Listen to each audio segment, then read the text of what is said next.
Greetings everyone, how are you doing? It's Manley here. I hope you're doing great and I hope that like me you're choosing to live out an attitude of gratitude. Now remember, on this channel we are all about building up a community of grateful people who intentionally live out an attitude of gratitude. So if you're one of those people, can I ask you to do something?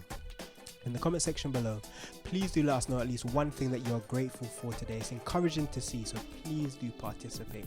So my name is Manley and today I've got something new for you. I'm going to help you to engage with music by combining your feelings with the music theory. So if you're new to this channel, please do consider subscribing. Also, if you'd like me to help you individually in your music making journey, get in touch with me via my website at manleyo'connor.com, and as my free gift to you, I'll give you not one but two completely free online training sessions. So get in touch with me today via my website at manleyo'connor.com. So I recently did a video reacting to Mr. Jacob Collier and the song Hajanga, and he did a performance on BalconyTV.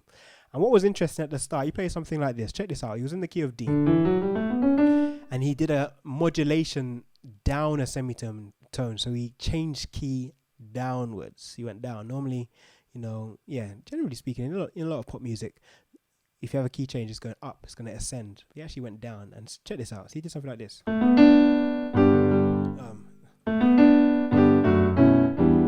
go. And then he did this kind of phrase again. Oh! Jacob! So one more time.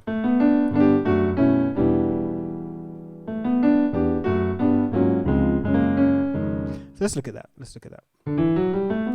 These are the family notes that we need in the key of D. So he's going from chord 4, essentially to chord 3. Then he's going to chord 6, a sus chord, then chord 2. Then he's going 2, 3, 4 in the key of D. Then he's going 5 in the key of C sharp or D flat. 1, 2, 3, 4, 5. 5, 1, 4, 3. It's the way he does it. And Jacob's really, as I heard him say once, that modulate or changing key or modulate into different keys is one of his habits, is one of his hobbies actually. That's what he said. And it's so interesting because he uses sus chords a lot, and they're used especially to play chord 5 to 1. That would be chord 5 in the key of C sharp. 1, 2, 3, 4, 5. That in itself is too predictable. That's the word. But this leaves a bit of ambiguity. And essentially, all that is a sus chord, or you can think about it like this, like a G. You can see it like a slash chord, to be honest. F sharp major or major 7 slash G sharp. Yeah, but it's a sus chord that's being created to 1.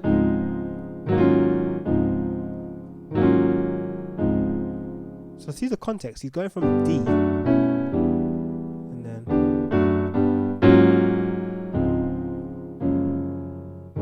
now he's in the key of C sharp. So the question is, could we do the same thing, still starting in D, but do the same chord progression in another key? And let's see basically how powerful playing a 5 sus to 1 in another key that's completely unrelated to D. Let's go to A flat, for example.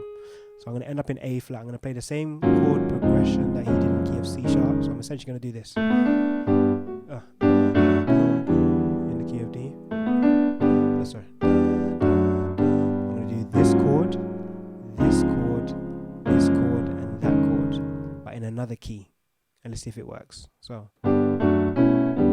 because this will kind of be helpful to know. If you want to know how to kind of change key in a way that's quite interesting, you can essentially use this movement. So, let me do it again.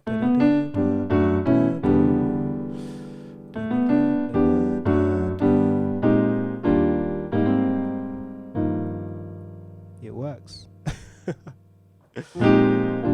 Let's try to go from D.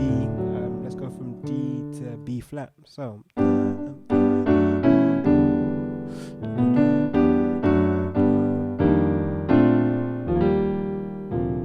Let me do it up. So we're going to go to B flat. I'm going to do it up the octave though.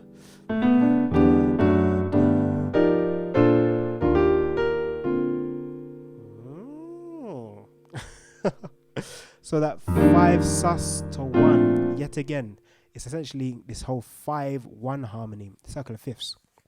In fact, that is really, really kind of useful to know. And even if you look at the progression that's being made, if I go back to the original key, even in that chord progression, look at this. He goes 4, 3, 6. So we know we're going to the 6. What's the 5 of 6? B. 1, 2, 3, 4, 5. Oh, surprise, surprise. C sharp. So you got, that's essentially a 5 to 1. So now I'm on 6, and then he goes to 2, which is E minor. What's the 5 of that? 1, 2, 3, 4, 5. Oh, surprise, surprise.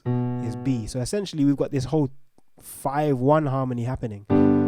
That chord is the 5 of this chord, and this chord is the 5. This note represents the 5 of the next chord, which is E minor.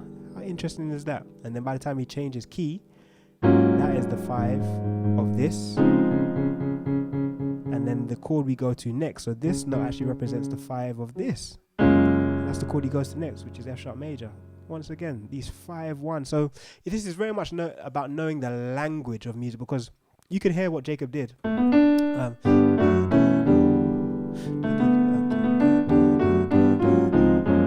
think like, oh, it's too much, but actually there's a system to it. And that's what I like to kind of break down, you know, and show you guys that there's a language that's being spoken here. It's not just, you know, random chords put together. So that's something that's really, really helpful to do. And remember, it's important to practice this in all 12 keys so that you are never limited. So you saw me playing this in a few keys, but please do practice this, especially the 5, 1, 4, 3, how he was playing it.